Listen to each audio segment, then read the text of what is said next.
Skarloey remembers.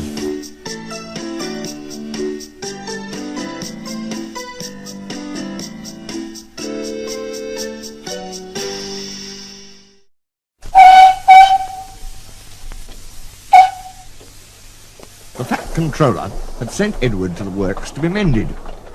Near the works station, Edward noticed a narrow-gauge engine standing in an open-sided shed.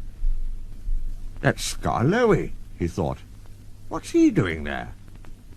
He remembered Skarloey and his brother Renius, because in the old days he had often brought passengers who wanted to travel up to the lake in their little train.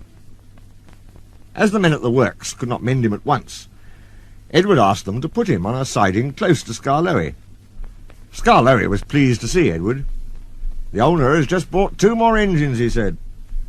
"He told me I was a very old engine and deserved a good rest. He gave me this shed so that I could see everything and not be lonely. But I am lonely all the same," he continued sadly. "I miss Renius very much.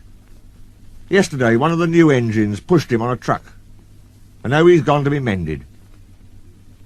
I wish I could be mended too, and pull coaches again." "Have your coaches got names?" asked Edward.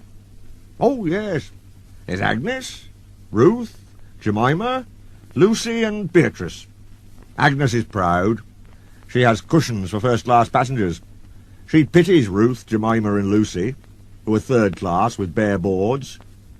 But they all 4 sniff at Beatrice. Beatrice often smells of fish and cheese, but she is most important," said Skarloey earnestly. "She has a little window through which the guard sells tickets. I sometimes leave the others behind, but I always take Beatrice. You must have tickets, and a guard, you know." "Of course," said Edward gravely. "Renius and I," continued Skarloey, "used to take turns at pulling the trains. We know everybody, and everybody knows us. We whistle to the people in the fields, at level crossings, and in lonely cottages and farms, and the people always wave to us. We love passing the school playgrounds at break time, for then the children will always run over to the fence to watch us go by.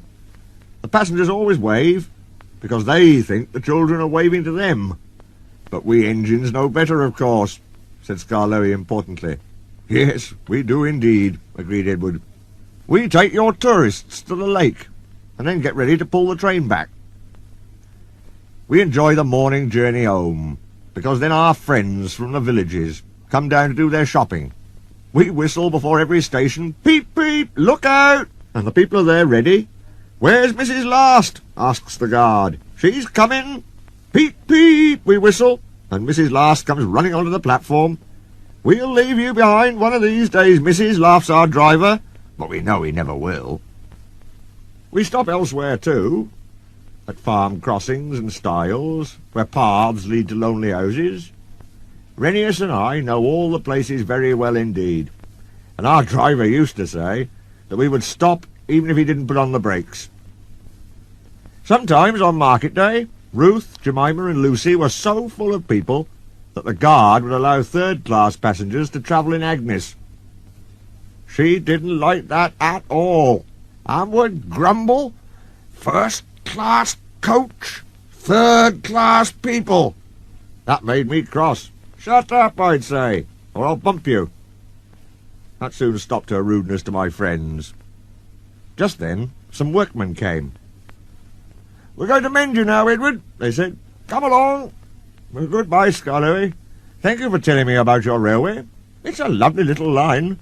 "It is, it is. Thank you for talking to me, Edward. You've cheered me up. Goodbye." Skarloey watched Edward being taken back to the works.